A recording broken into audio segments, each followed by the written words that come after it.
In order to restore America, one thing is for certain, though. We must not dilute our message or give up on our principles. If we nominate a candidate who is simply Democrat light, what's the point? Why bother? We need to boldly proclaim our vision for America. We need to go boldly forth under the banner of liberty that clutches the Constitution in one hand and the Bill of Rights in the other. All right, there he is, Rand Paul, the man of the moment, joining us now, the men of the moment.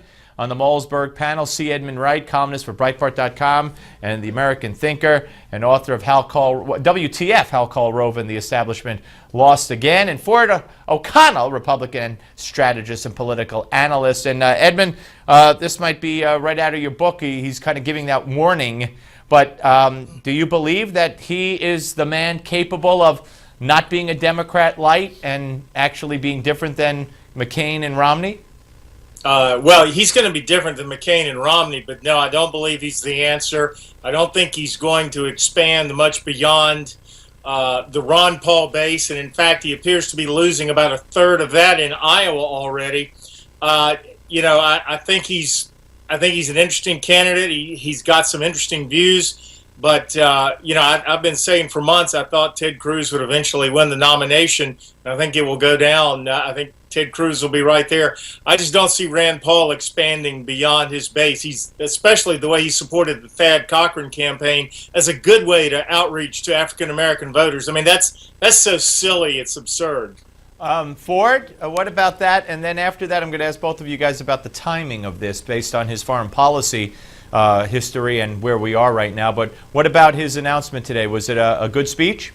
Well, I think it was a good speech. In fact, I would actually say it was a better speech than Ted Cruz, even though I think Ted Cruz is going to do substantially better. I agree with C. Edmund Wright on the fact that I don't think that Rand Paul is going to get beyond his libertarian base, even though I do think he could do well in some of the early contests because it will be a crowded field. But really, at the bottom line with Rand Paul is he's going to have a tough time in a Republican primary because they don't like his positions on defense issues and national security, and that's going to hurt him overall because remember, in a Republican presidential primary, most of the voters are over 50, and they are defense hawks, and because basically Rand Paul is not considered a defense hawk, if he can't paint himself as a Republican, as a reluctant warrior, he's going to have a very difficult time. Yeah, and so Ford, was the timing of this announcement poor because of where we are and what's going on? I mean, on the heels of this Iran agreement?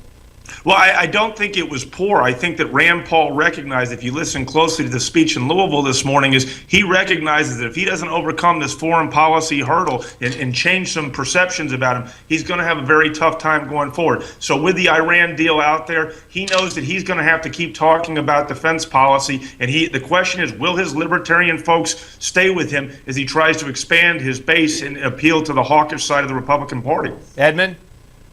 Yeah, I agree with everything Ford just said.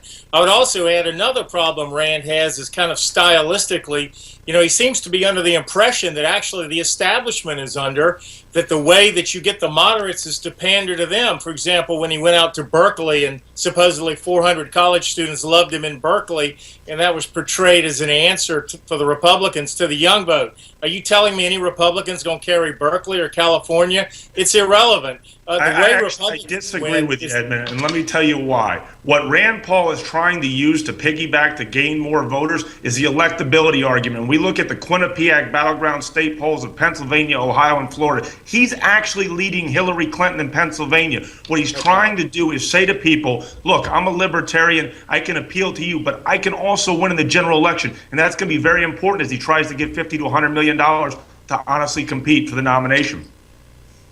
Yeah, but he's still going to have a watered-down message to try to incorporate all those groups. I just don't think it's going to work. I don't think that's ever how Republicans actually win big. Well, look, I agree with you. You're going to have to basically energize Republicans, but also at the same time, all four major voting blocs of the Republican Party are sick and tired of losing five of the last six presidential elections from the popular vote standpoint. I agree with you. The deal is to energize Republicans, make them excited, but you've also going to have to bring in some independents in the general election. That's just how the game works. But we do that by convincing them to go along with our conservatism, not by pretending to be moderate like they are. Well, remember, tone and rhetoric is how you win a presidential campaign. I agree with you, but remember, we say some things and some people take them the wrong way. All right, well, we shall see where this leads. Quickly before we break for segment number one, and then we're joined by Louis Gohmert, and we'll come back. The president said something very interesting about the Iran deal, which I want to pick up on in the next segment, as well as let you hear what he said at the Easter prayer breakfast today. He basically admitted on NPR that this nuclear deal, which isn't a deal yet, only delays the inevitable, or delays the fact that Iran will probably get a nuclear weapon. He says 13 years from now, leaving it for future presidents to worry about. So we'll talk to you guys when we come back about how that plays into this. So we'll be back with C. Edmund Wright and Ford when we come back. As I said, Louis Gohmert will join us between the two segments, so stay where you are, folks, and panel, stay where you are as well. All right, folks, we do a segment here, and it basically features you. It's our listeners, our viewers. You want to weigh in. It's kind of like talk radio where we take your calls. And here's what you need to do. If you want to participate, if you want to be on the show, we need you to weigh in and contact us in advance, not on the day of the show, not when we say, okay, we're going to do it. Here's what you do. You go to callsteve@newsmax.com. Could it be any easier? There I am, and there it is. Call Steve at newsmax.com. So if you love the show or you hate the show and you want to weigh in on the issues of the day, whatever, you email us at callsteve@newsmax.com. Include your topic, your name, your phone number, your location, someone on our staff, and I know who it is. We'll get back in touch with you because we want to hear from you. We're coming back. Don't go away.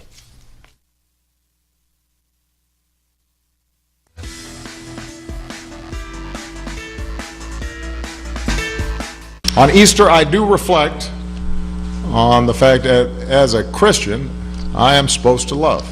And I have to say that sometimes when I listen to less than loving expressions by Christians, I get concerned. But that's a topic for another day.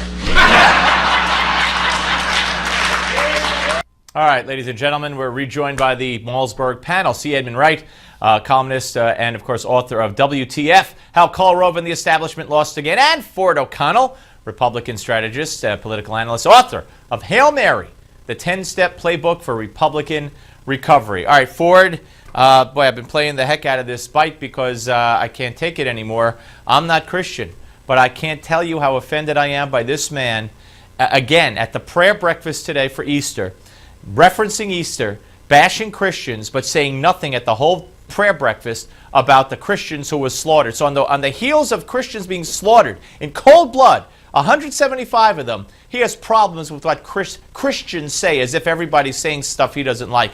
I don't even know what to say anymore with him. I think it's befuddled a lot of people. I think that he finds Christians, particularly in America, as a punching bag for his liberal progressive agenda. Luckily, we're going to get somebody in 20 months who isn't going to share this. But sadly, it's a real problem when you don't care about Christians, but you seem to care about everyone else. The idea in America is that we're accepting of all faiths. Well, Edmund, I would take issue with the fact that he cares about everyone else. I've seen how he reacts to the slaughter of the rabbis, one of whom was American, or two of whom were American, in temple in Jerusalem with a meat cleaver. It didn't faze him. I don't think he's moved by the terroristic deaths of Jews and Christians. I really don't. No, I don't think he is either. And this is why most people don't believe that he's actually a Christian. We see, interviews or sound bites like this. We see what Jeremiah Wright said, and that's not a brand of Christianity with which I am familiar. The way he won't call a terrorist a terrorist. All of this plays into the fact that, Mr. President, we just don't believe you when you say you're a Christian, especially when you make a little infantile, snide remark like that on Easter. Yeah. All right, let's move on, and let's keep it, though, in the vein of probably what he was talking about. I could only assume the Religious Freedom Act and acts around the country. You now have leading conservatives calling on Apple, for instance, to pull out of Nigeria, Qatar, Saudi Arabia, and Iran until they stop, hanging and stoning to death their gay citizens, because Apple was one of those companies that was so outraged over this bill in Indiana that they were ready to do all kinds of things, yet they do business in the aforementioned countries where they kill gays. Ford?